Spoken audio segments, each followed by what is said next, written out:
नमस्कार,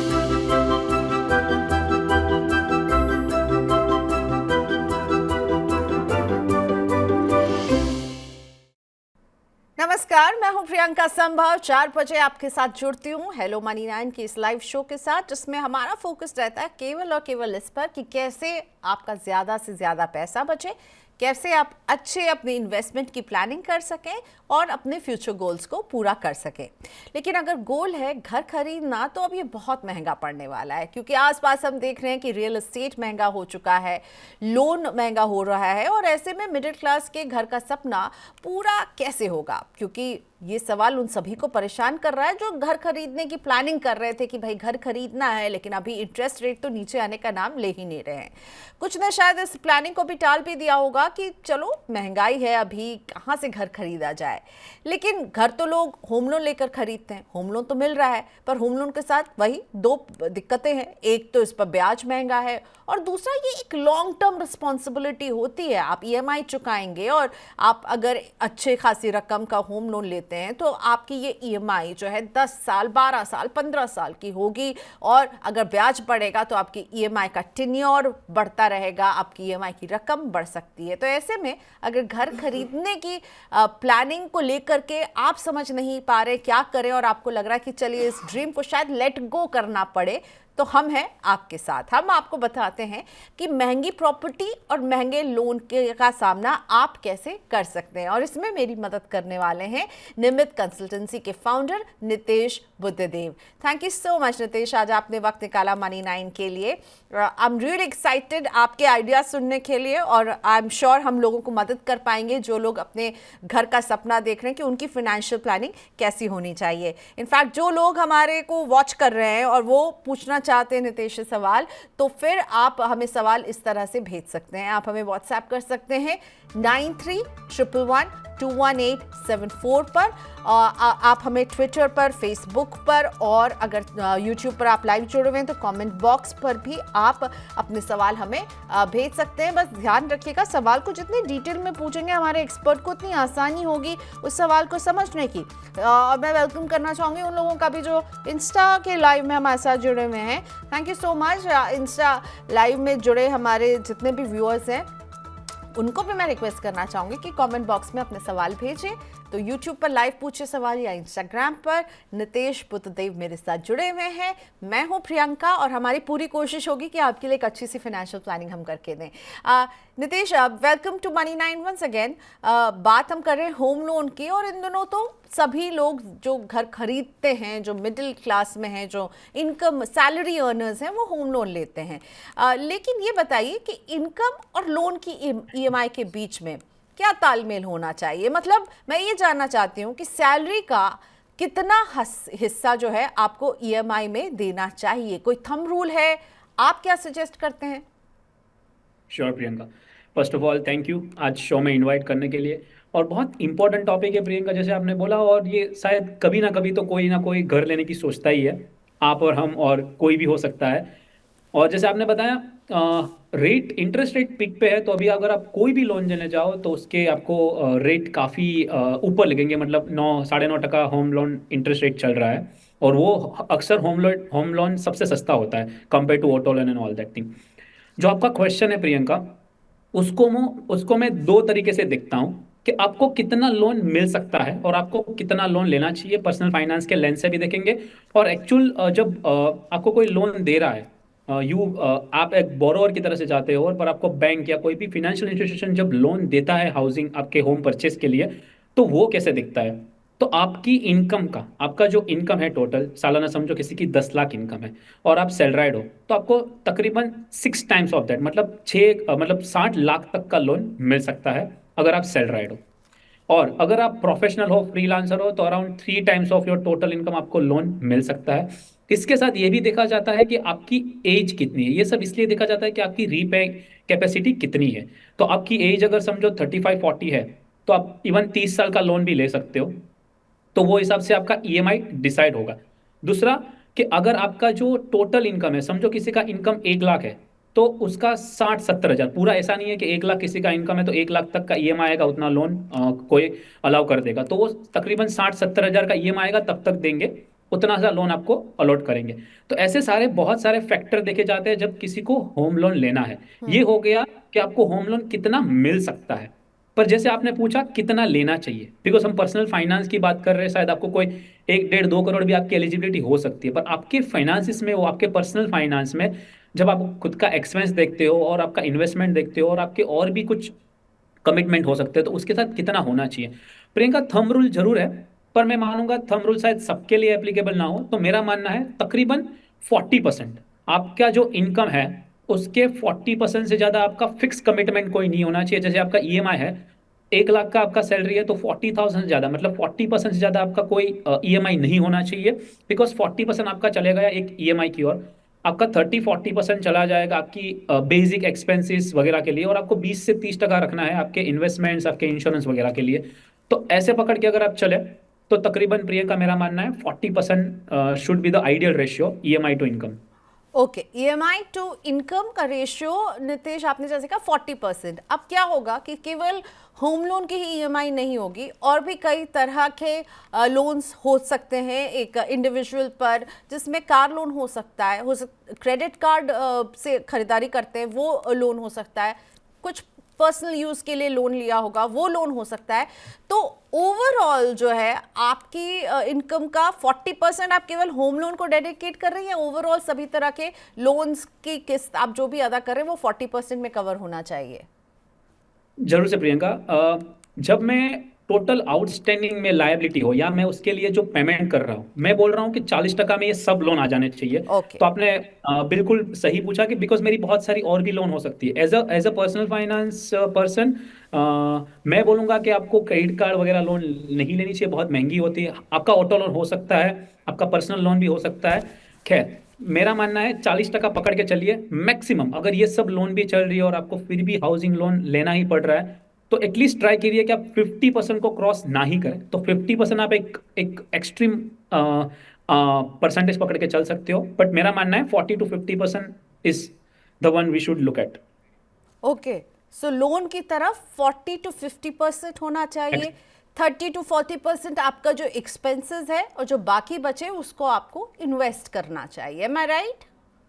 yes Priyanka, perfect. अब जब प्रॉपर्टी खरीदने कोई जाता है नितेश, तो डाउन पेमेंट जो है वो बहुत अहम रोल हो जाता है, क्योंकि बैंक्स जो है आपके लोन अमाउंट पे और आपकी रीपेइंग कैपेसिटी पर तय करते हैं कि वो कितना फाइनेंस करेंगे। 75 से 90% तक फाइनेंस करते हैं।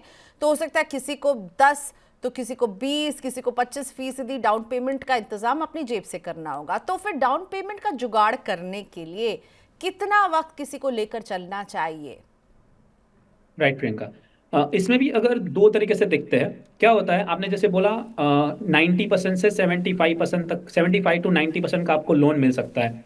ये डिपेंड करता है कि आप नई प्रॉपर्टी खरीद रहे हो या किसी की रीसेल में प्रॉपर्टी आप खरीद रहे हो, या अगेन इसमें भी ये देखा जाता है कि कौन से एरिया में है और उसका कौन से बैंक के साथ टाई अप है। मतलब सामने जो आप बिल्डर से ले रहे हो वो प्रॉपर्टी में बहुत सारे बैंक ने टाई अप करके रखा है, उधर आपको शायद और दूसरा, उसके अलावा दूसरा चीज इंपॉर्टेंट है कि आपकी लोन वैल्यू क्या है। तो तकरीबन आपका अगर 60, 70, 80 लाख के ऊपर लोन जा रहा है, तो आपको मैक्सिमम 75 to 80% का ही लोन मिलेगा। तो वो हिसाब से प्रियंका, जैसे आपने बोला, एक डाउन पेमेंट जो हो सकती है 10 to 25%। अगर कोई 1 करोड़ का घर ले रहा है तो उसको 10 से 25 लाख तक की डाउन पेमेंट के लिए रेडी होना चाहिए। अभी कितना वक्त देना चाहिए, again it's very personalise, depends upon the saving rate, क्योंकि आप कितना सेव कर पा रहे हो, आपके दूसरे एक्सपेंस और दूसरे जो आपके खर्चे हैं, या दूसरा आपका कोई कमिटमेंट है और कोई ईएमआई हो गया, उसके साथ आप कितना सेव कर पाएंगे, ये डिपेंड करता है। पर जो हमारे क्लाइंट, टिपिकली हम लोगों ने देखा है हमारे क्लाइंट के केस में, 3 से 5 साल का हम बोलते हैं, इतना एक होराइजन रखो, तो आपको एक सफिशिएंट टाइम मिलेगा कि आप ये 3 से 5 साल में आप एक ओके। डाउन पेमेंट जोड़ पाओ। वो कोई भी अमाउंट हो सकता है। और हम क्लाइंट को एक ट्रिक बताते हैं कि आप समझ लो कि आपको जब बचाना चालू करना है डाउन पेमेंट के लिए भी, आप मेंटल ऐसे कैलकुलेट करके चलो कि आपने लोन ऑलरेडी ले लिया है। अब मैं लोन ऑलरेडी ले रहा हूं, तो समझो मैं ईएमआई भर रहा हूं, ठीक है। तो ईएमआई की जगह पे आप वो डाउन पेमेंट के लिए आप पैसे इन्वेस्ट करते जाइए। तो आपको एक इससे क्या होगा, आपके पैसे भी जमा हो जाएंगे 3 से 5 साल में, और दूसरा आपको एक कंफर्ट भी आ जाएगा कि इतना अगर मेरा month to month outgo हो रहा है, तो am I to manage with this, कि मेरा ओके। दूसरे एक्सपेंस, दूसरा इन्वेस्टमेंट है।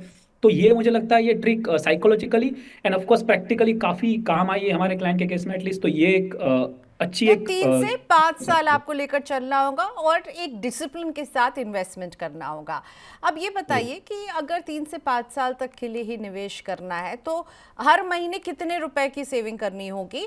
अब now this will change with the price of the property that we are looking at. अगर मैं कहती हूँ कि आज घर की कीमत 70 लाख रुपए है और डाउन पेमेंट के लिए उन्हें 14 से 15 लाख रुपए का इंतजाम अगर करना है, 3 से 5 साल करना है, तो इसमें आप कितने पैसों को आप कहेंगे कि आप 3 से 5 साल के लिए निवेश कीजिए? लेकिन एक बहुत ज़रूरी फैक्टर ये भी होगा कि हो सकता है 3 से 5 साल के बाद ये प्रॉपर्टी 70 लाख की भी ना रहे।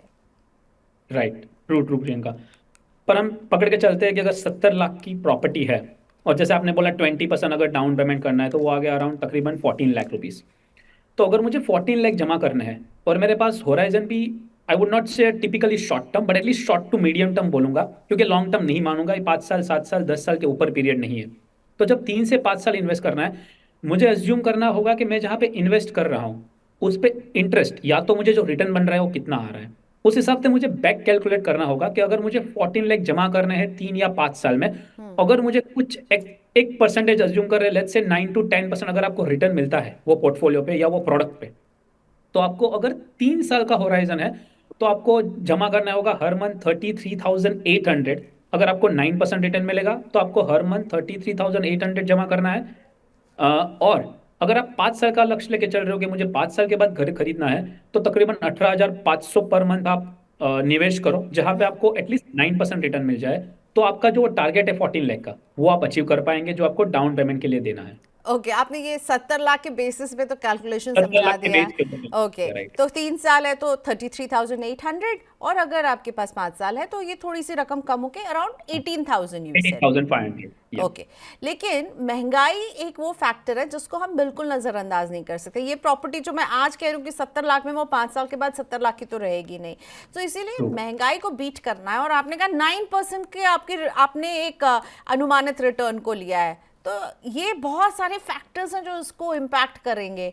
तो क्या ट्रू। करना चाहिए अगर किसी को इन्फ्लेशन को बीट करना है, इन्फ्लेशन बीटिंग रिटर्न के लिए कहाँ निवेश करे वो, अगर उसे घर के डाउन पेमेंट के लिए पैसा इकट्ठा करना है? श्योर प्रियंका, आपने बहुत ही क्रूशियल पॉइंट बोला कि अगर आज मैं 70 लाख की प्रॉपर्टी देख रहा हूँ, या मेरा मानना है कि मेरे को ये 1 BHK 2 BHK ये जगह पे लेना है और आज उसकी कीमत 70 लाख है, काफी लोग इधर गलती कर जाते हैं कि वो हिसाब से वो डाउन पेमेंट जोड़ना चालू करते हैं, जो हमने भी कैलकुलेट किया 14 लाख। अगर सिर्फ प्रियंका मैं पकड़ के चलूँ कि सिर्फ 5% के हिसाब से प्रॉपर्टी प्राइस बढ़ेगी, और पास में देखा गया कि क्वाइट फ्लैट मूवमेंट रही है एटलीस्ट मुंबई में और बाकी Tier 1 सिटी में, अगर 5% भी ईयर ऑन ईयर बढ़ता है और मैं पकड़ के चल रहा हूँ कि 5 साल तक ये 70 लाख की जो प्रॉपर्टी है और 5% से बढ़ती है सालाना, तो तकरीबन 90 लाख की हो जाएगी। जो आपने बोला कि 70 लाख की तो वो रहेगी नहीं, तो अगर 90 लाख का मुझे अभी 20% बचाना है, तो अगेन अमाउंट चेंज हो गया, जो 18 लाख हो गया, जो हम 14 लाख की बात कर रहे थे, तो आपको 4 लाख एक्स्ट्रा जुटाने पड़ेंगे। तो आपको कैलकुलेशन ऐसे करना है कि 70 लाख की अगर आज की वैल्यू है तो शायद वो 85-90 लाख की हो जाएगी, 4-5% ग्रोथ पकड़ के। अभी उसके ऊपर आपका ऑफकोर्स ईएमआई, आपको जो इन्वेस्ट करना है वो अमाउंट भी बढ़ गया, तकरीबन हम जो बात कर रहे थे 18,500 की प्रियंका, वो हो गया 23,800। अभी ये 23,800 में निवेश करता हूं और जहां पे मुझे 9% एटलीस्ट रिटर्न मिलना चाहिए, 9 to 10% भी अगर मैं पकड़ के चलूं, मेरा मानना है not a normal FD will give you this much return. So better to invest in a mix of debt, equity and hybrid portfolio of mutual fund, because of better taxation and also कि मुझे at least inflation को beat करना है, FD के return को beat करना है, और मुझे राशि जमा करनी है। तो मेरा मानना है आपको एक अच्छा पोर्टफोलियो बनाना पड़ेगा म्यूचुअल फंड का, जैसे उसमें डेट, इक्विटी और हाइब्रिड, ये सारे ओके, प्रोडक्ट को लेके और सो एक रिटर्न। हाइब्रिड या बैलेंस एडवांटेज जैसा फंड जो है वो अच्छा हो सकता है। If you want to take a break Nitesh. I am fine, fine, thank you. Okay fine, चलिए, तो आप कह रहे हो कि अगर आप इक्विटी म्यूचुअल फंड में निवेश कीजिए एंड हाइब्रिड, जिसमें एक बैलेंस एडवांटेज फंड जो है वो मुझे एक राइट मिक्स लगता है, या कुछ किसी और तरह की स्कीम आप सजेस्ट करेंगे? ट्रू, थोड़ा पोर्शन में एक डेट म्यूचुअल फंड को भी देना चाहूंगा उस स्कीम में, ओके, क्योंकि मुझे स्टेबिलिटी भी चाहिए प्रियंका। अगर मैं 3 से 5 साल बोल रहा हूँ और मैं उसमें एसआईपी कर रहा हूँ, तो आप समझ के चलिए मेरा होल्डिंग पीरियड तो सिर्फ 2.5 साल ही हुआ। अगर मैं आज से एसआईपी चालू करता हूँ और मुझे 5 साल तक वो एसआईपी चलानी है, तो ये 5 साल मैंने एसआईपी तो की, मतलब 60 महीने मैंने पैसे इन्वेस्ट तो किए, पर एवरेज होल्डिंग पीरियड तो मेरा सिर्फ 2.5 साल हुआ। तो मुझे थोड़ा डेट भी रखना पड़ेगा, क्योंकि वरना ऐसा हो सकता है कि आप चाह रहे हो कि आपको 3 या 5 साल में जमा करनी है, पर अगर वो मार्केट ने वो रिटर्न नहीं दिया, या वो एक सबड्यूड रिटर्न रहा, या टाइम करेक्शन वाला पीरियड रहा, तो शायद आपको 9% ना भी मिले। तो इसलिए हम इधर ज्यादा कोशिश नहीं कर रहे कि एक्स्ट्रा बहुत सारा एक्स्ट्रा रिटर्न मिल जाए, जो इक्विटी में मिलता है तकरीबन 12% तक, बट हम ट्राई करेंगे एटलीस्ट 9 to 10% मिल जाए। इसलिए बैलेंस एडवांटेज हो सकता है, और उसके साथ आप थोड़ा डेट फंड भी ले सकते हो, because at this juncture Priyanka हम देखने जाए तो डेट फंड भी है वो आपको 8 से 9.5% का रिटर्न दे सकते हैं, बिकॉज हम peak of the interest rate पे खड़े हैं फिलहाल। और अगर इधर से next year interest rate cut होता है तो आपको डेट काफी अच्छा रिटर्न दे सकता है। बट नितेश, मैं थोड़ा सा कंफ्यूज हूँ। जब आपने कहा कि आप एक हाइब्रिड फंड लेंगे, बैलेंस्ड एडवांटेज जैसा फंड लेंगे, तो उसमें तो ऑलरेडी डेट में निवेश होता है, इक्विटी और डेट दोनों में रहता है, और इसीलिए बैलेंस एडवांटेज फंड जो है वो मॉडरेट रिस्क टेकर्स के लिए है और म्यूटेड रिटर्न रहते हैं as compare to a plain equity mutual fund में। जब आप जाते हैं तो बैलेंस में, क्योंकि आपको हाइब्रिड नेचर है उसका, तो आप कह रहे हो कि बैलेंस एडवांटेज फंड जैसे फंड स्कीम्स के साथ आपको डेट भी उसमें अलग से भी जोड़ना चाहिए, right? You have to divide your yes, money in both categories. Yes, yes Priyanka, because जब मैं बैलेंस एडवांटेज, ऐसे आपने जैसे कैटेगरी बोला, वो बिल्कुल सही है कि उसमें मेरा इक्विटी भी होगा, डेट भी हाँ, होगा। या, fund manager equity debt change भी करेगा based on the market valuation. Yes, पर प्रियंका आप देखने जाओ तो देखा गया है कि सबका बैलेंस एडवांटेज फंड जो है, या डायनामिक एसेट एलोकेशन फंड जो बोलते हैं, सबके अपने अपने रूल से इन्वेस्ट होता है। तो अगर आज भी आप उसका पोर्टफोलियो उठा के देखेंगे तो कोई 70% इक्विटी में डाल रहा है, सिर्फ कोई 40% इक्विटी में डाल रहा है। तो आपको ये भी देखना पड़ेगा कि आपका जो आप फंड बैलेंस एडवांटेज में डाल रहे हो वो कितना रिस्क लेता है। तो इसको एक थोड़ा और मुझे बोलूंगा एक कंजर्वेटिव फ्लेवर ऐड करने के लिए मैं डेट भी ऐड कर रहा हूं। तो बैलेंस एडवांटेज के साथ मैंने आपको सजेस्ट किया कि आप थोड़ा डेट अलग से रखें, तो वो एकदम आपका सेफ हो गया। और एट ओके। दिस जंक्चर जहां पे आपका ऑलरेडी डेट फंड में फायदा होना शुरू हो सकता है, क्योंकि अगर अगर 3 से 5 साल रुकना चाहते हो तो मुझे लगता है debt medium term, even short term debt fund will give you in the range of 8 to 8.5% return. Okay, all right. अब डाउन पेमेंट के लिए अगर कोई इन्वेस्ट करता है आपके बताए हुए प्लान के मुताबिक, और उसे अच्छा रिटर्न मिल जाता है जो उसके टारगेटेड टाइम है उससे पहले तक, अगर वो गोल हासिल कर लेता है, तो आप तब क्या सलाह देते हो? उस पैसे को निकाल ले और घर खरीद ले, या फिर किसी और फंड में ट्रांसफर करके वेट करे? अगर उस समय उसे, क्योंकि घर भी मिलना इतना आसान नहीं है कि मैं मार्केट में निकलूँ और मुझे घर मिल जाए, जैसे हम निकल के कपड़े खरीदते हैं। You may take time to take your decision, तब क्या करना चाहिए? बिल्कुल प्रियंका, जैसे आपने बोला, ये कपड़े खरीदने जैसी सिंपल बात तो है नहीं, क्योंकि जब आप घर खरीद रहे हो आप एक बहुत सारा पैसा उस चीज में इन्वेस्ट करते हो, भले आप रहने के लिए ले रहे हो, बराबर है, आप बहुत सारा अमाउंट इसमें इन्वेस्ट कर रहे हो। और शायद most of the Indian retail के लिए होगा कि उसका मेजोरिटी ऑफ द पैसा घर के टुवर्ड्स लगा हुआ है। तो बहुत सोच समझ के लेना चाहिए, और जरा भी जल्दबाजी नहीं करनी चाहिए, बहुत सारे फैक्टर्स देखने होते हैं। अगर आपका अच्छा परफॉर्मेंस होता है पोर्टफोलियो का, और मार्केट के हिसाब से अगर आपको वो पीरियड, आपने सोचा था 3 से 5 साल लगेंगे, पर उसके पहले अगर वो आपको जो जमा करनी थी राशि वो हो गई, तो बहुत अच्छा है। और आपको ऑफकोर्स घर देखना चालू कर देना चाहिए, but at the same time इस पैसे को उठा के एकदम सेव कर देना चाहिए। बिकॉज सी, मेरा जो गोल था प्रियंका इधर, to accumulate the down payment for the house has been achieved. तो मुझे स्मार्टली वो पैसे को पूरा डेट की ओर और इवन एफडी की ओर लेके जाना चाहिए, ओके। क्योंकि मुझे वो रिस्क नहीं लेना है। क्योंकि अगर देखो मेरा 4 साल में हासिल हो गया जो मुझे 5 साल में करना था, ऐसा हो कि मैं 5th ईयर तक अगर पैसा रखता हूँ इक्विटी मार्केट में, तो ऐसा हो सकता है कोई कारण के साथ 10, 20, 30% मार्केट डाउन भी हो जाए, तो आपके ओके, पास वो पैसा नहीं रहेगा। तो आप कह रहे तो हो मुझे, डेट में रखें, फिक्स्ड डिपॉजिट, मतलब फिक्स्ड इनकम के जो भी प्रोडक्ट्स हैं उसमें आप इसे राइट, पार्क करें। So a true, liquid fund, a short duration fund. या अल्ट्रा शॉर्ट फंड और लिक्विड फंड मुझे लगता है एक आइडियल चॉइस रहेगी, क्योंकि इसमें कुछ ज्यादा वॉलेटिलिटी नहीं होगी, irrespective of interest rate change होता है, इसमें ज्यादा मूवमेंट देखने को नहीं आएगी। और खास करके हम जहाँ पे peak of the interest rate में है, उसकी वजह से तो आप अल्ट्रा शॉर्ट में भी रखेंगे तो कोई इश्यू नहीं है। तो आपको जो आपके पैसे बैलेंस एडवांटेज में लगे हैं, या हाइब्रिड दूसरे कोई प्रोडक्ट में लगे हो, या समझो कोई पोर्शन इक्विटी फंड में भी लगा है, उसको आप सेफली पार्क कर दीजिए आपके normal debt fund which is liquid और ultra short term fund. Okay, down payment के अलावा नितेश, और भी खर्चे होते हैं जब घर खरीदने जाते हैं। स्टैम्प ड्यूटी एक बहुत बड़ा पोर्शन है, रजिस्ट्रेशन फीस जो कि अलग अलग स्टेट्स में अलग है। महाराष्ट्र जहाँ से आप हमारे साथ जुड़े हैं वहाँ थोड़ा सा कम है, दिल्ली एनसीआर में डिपेंडिंग अपॉन द एरिया या चूजिंग ये भी काफ़ी अच्छा खासा अच्छी खासी रकम होती है। तो इसके लिए कैसे प्लानिंग करें, क्योंकि हमने डाउन पेमेंट के लिए तो प्लानिंग कर ली भाई, अब जो बचा बाकी जो हम लोन जब लेंगे तो फिर ईएमआई हमारी इनकम के हिसाब से हम ईएमआई कितना रखें ये बता दिया, पर ये जो एडिशनल खर्चे होंगे इसके लिए आप कैसे प्लान करने के लिए कहते हैं? प्रियंका, ये बहुत इंपॉर्टेंट है क्योंकि लोग है ना ये भूल जाते हैं। वो लोग एक सिर्फ डाउन पेमेंट पकड़ के चलते हैं और वो भूल जाते हैं कि उसके साथ काफ़ी सारे, बिकॉज ये काफ़ी बार लोग जब पहली बार घर ले रहे हैं तो ये सब खर्चे उनको शायद पता नहीं होते या उसको अकाउंट करना भूल जाते हैं। जैसे आपने बोला typically 5 to 7% of the house price, मतलब अगर आपका 1 करोड़ का घर है तो 5 से 7% आपकी होगी स्टैम्प ड्यूटी, वो हो गई 5 से 7 लाख अगर 1 करोड़ का घर है तो। और तकरीबन 1% जितना आप रजिस्ट्रेशन चार्जेस पकड़ लो, तो आपका तकरीबन 7 से 8% आपको और अलग से रखना चाहिए बेस्ड ऑन द हाउस। अगर 50 लाख का घर है, अगर आपने 8% पकड़ लिया तो आपका 3.5 4 लाख हो गया। 1 करोड़ का घर है तो आपका 7 8 लाख हो गया। और इसके साथ दूसरा, अगर आप रीसेल वाली प्रॉपर्टी देख रहे हैं तो आपको ब्रोकरेज भी देनी पड़ेगी। तो मेरा मानना है एक 7 से 10% का और एक प्रोविजन करके रखना चाहिए, क्योंकि जब आप घर लेने जा रहे हो ऐसा भी हो सकता है कि आपका वो 2 5% ऊपर नीचे भी घर का प्राइस आ जाए। आपको कोई घर पसंद है वो शायद थोड़ा और प्राइस उसके लिए आपको देना पड़े निगोशिएट करने के लिए। और एटलीस्ट आपको ये जो पता है जो फिक्स्ड एक्सपेंस है जो आपका हो गया stamp duty and registration charges, जैसे आपने बताया 5 to 7% वेरी करता है बेस्ड ऑन द स्टेट, और 1% रजिस्ट्रेशन चार्जेस है।